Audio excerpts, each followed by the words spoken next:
చిదానంద సద్గురు సాయినాథ్ మహారాజ్కి జై. శ్రీ సాయి సచరిత 712 పేజీలో 48వ అధ్యాయం 166వ నుంచి ఈరోజు చదువుతున్నాము. తర్వాత 12 నెలలు గడిచాక సపత్నీకరకు పుత్రుడు కలిగాడు. 8 నెలల బిడ్డను తీసుకుని ఆ దంపతులు మళ్ళా దర్శనానికి వచ్చారు. పుత్రుని బాబా శరణాల వద్ద ఉంచారు. సత్పురుషుల చర్య ఎంత వింత!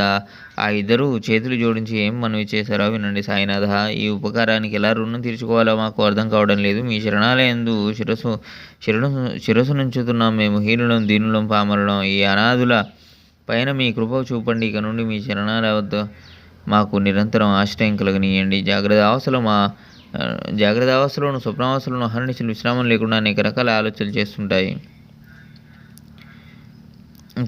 ఆలోచనలు లేస్తుంటాయి.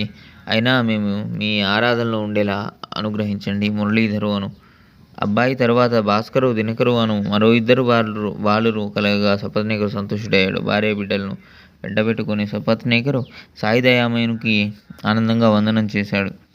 తన చంచల మనసును స్థిరపరచుకుని కృతకృత్యుడై వెళ్ళిపోయాడు. కథను సంక్షిప్తంగా చెప్పాలని మొదట తలచాను, కానీ చెప్పించేవారు సాయినాథులు కనుక ఈ గ్రంథం పెద్దదైంది. ఏమాడు సాయినాథునికి చిరునజూచి తర్వాతి కథానుసంధానం మరియు తాత్పర్యం శ్రోతలకు తెలియజేస్తాడు. ఆ కథ ఇంతకంటే అతి మధురమైనది. చమత్కారాలయందు ప్రీతి గల ఒక భక్తుని కోరికను బాబా అమోఘంగా తెరిచారు. సాయిబాబా సుగుణాలను ప్రజలు వర్ణిస్తుంటే దోషాలనే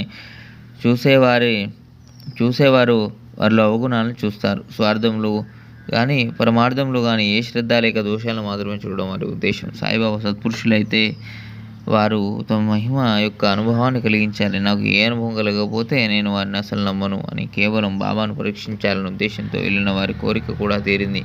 ఇదే కథను శ్రోతలు తర్వాతి అధ్యాయంలో శ్రవణం చేయండి. స్వస్తి శ్రీ సజ్జన ప్రేరితము భక్తి హిమాడ్ పంతురిచితమైన శ్రీ సాయి సచరిత సమర్థ చరిత్రలో సాశంక భక్తానుగ్రహమను 48వ అధ్యాయం సంపూర్ణం. సద్గురు సాయినాథార్పణమస్తు. శుభం భవతు.